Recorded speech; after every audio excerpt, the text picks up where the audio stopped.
इसके लिए तो आप सब में से किसी न किसी का चाचा मामा ताया फौज का सिपाही होगा जो बेचारा बॉर्डर पे बैठा हुआ है ना।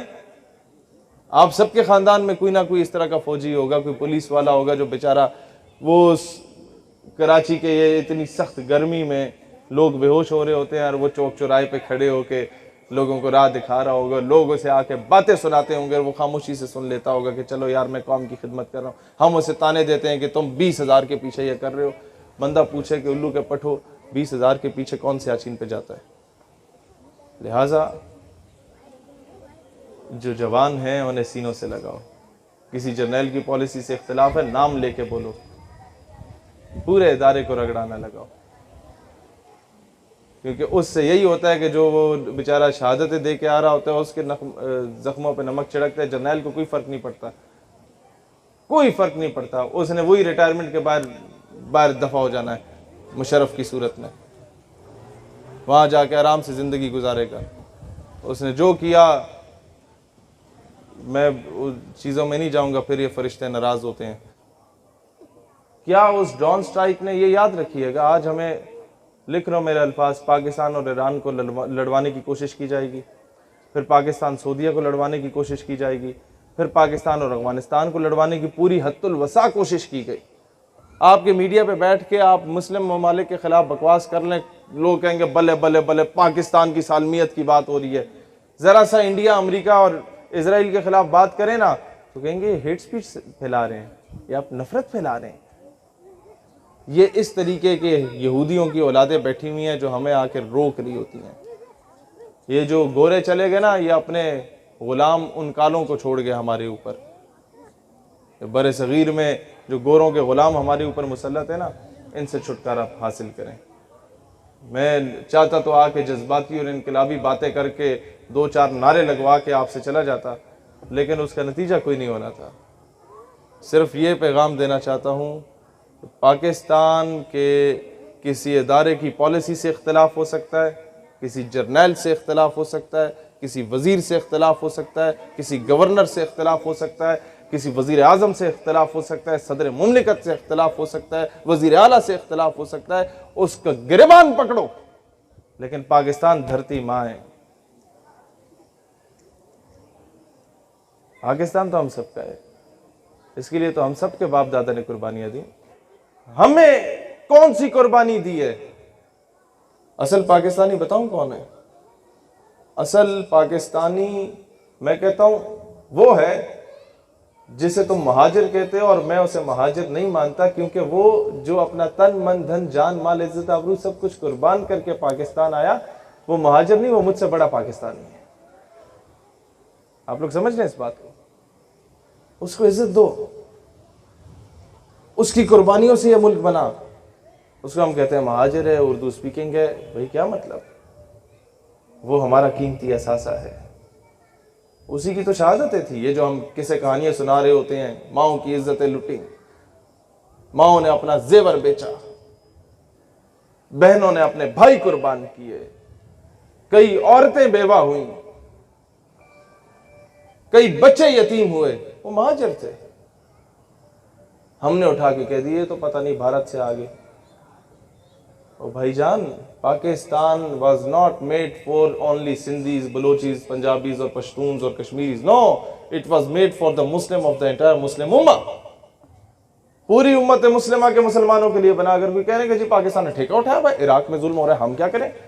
हमें अपने आज आके कहते हैं ना कश्मीर की बात करें, और नहीं पहले अपने मसाइल हल करो। भाई उल्लू के पट्टे, क्या कश्मीर हमारा मसला नहीं है? फलस्तीन की बात करें, वो पहले अपने मसाइल हल करो। भाई क्या फलस्तीन हमारा मसला नहीं है?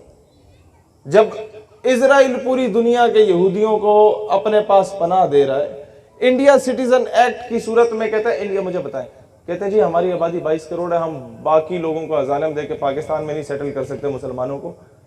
इंडिया की आबादी तो कोई 1.5 अरब के करीब हो चुकी है, 150 करोड़ के करीब हो चुकी है। वो जब ये कहता है दुनिया में किसी कौम, खित्ते, कबीले में भी अगर हिंदू चाहे कि जी मैं यहाँ सेटल नहीं हो पा रहा, मुझे इंडिया आना है, तो कहता है हम नेशनलिटी देते हैं। तो हमारे पास जो बिहारी आए और बर्मा के लोग जो यहाँ कराची में आए ठीक ठाक तादाद में, उन्हें आईडी कार्ड क्यों नहीं दे रहे? यहां पर जो अगवानी आए उनको आईडी कार्ड क्यों नहीं दे रहे? हमें आगे कहा जाता है जी हमारा कारोबार खराब होता है। और घुघू अल्लाह जो है ना, पत्थर में मौजूद जो कीड़ा होता है ना, उसको भी रिस्क पहुंचाता है। तुम्हें तो उसने अशरफुल मखलूकात बनाया है।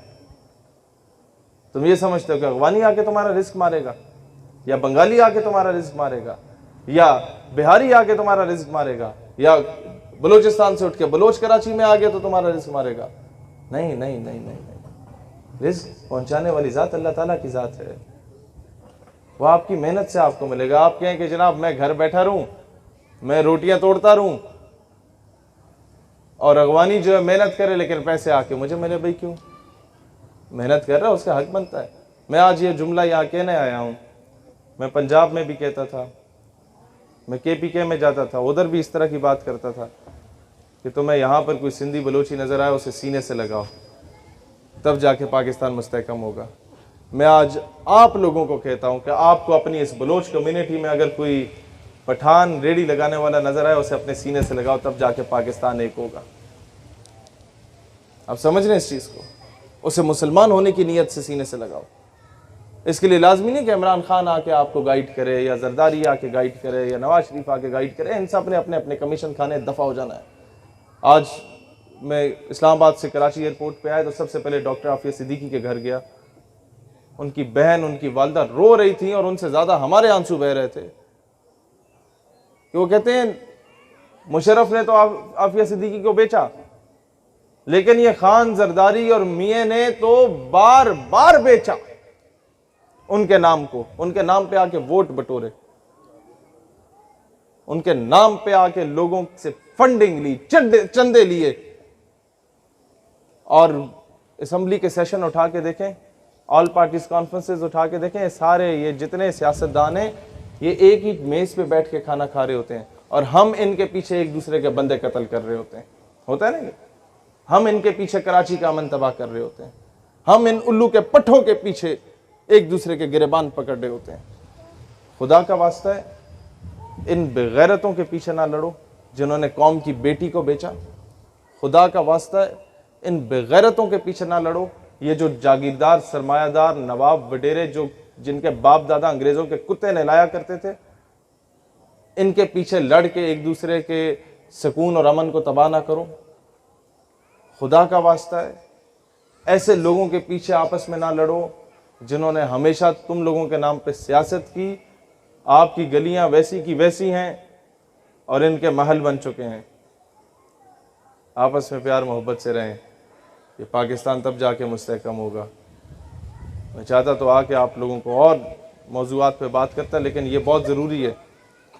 मैं दानियाल भाई से यही डिस्कस कर रहा था कि मेरा एक आपने खिताब अगर रखवाना है बलोच कम्युनिटी में रखवाएं, अगले दिन पश्तून कम्युनिटी में रखवाएं, यहाँ पंजाबी हैं उनमें रखवाएं, महाजिर हैं उनसे मेरा खिताब रखवाएं, यहाँ सिंधी हैं उनसे मेरा खिताब रखवाएं, ताकि उन सबको बंदा ये अपनी दुख भरी दास्तान सुना सके। मुझे बताएं कि ये जो बम वजीरिस्तान में गिरता था, ये बाजोड़ के ऊपर जो ड्रोन स्ट्राइक गिरी और 150 छोटे 6 से 12 साल के दरमियान के बच्चे बेचारे जल के शहीद हो गए,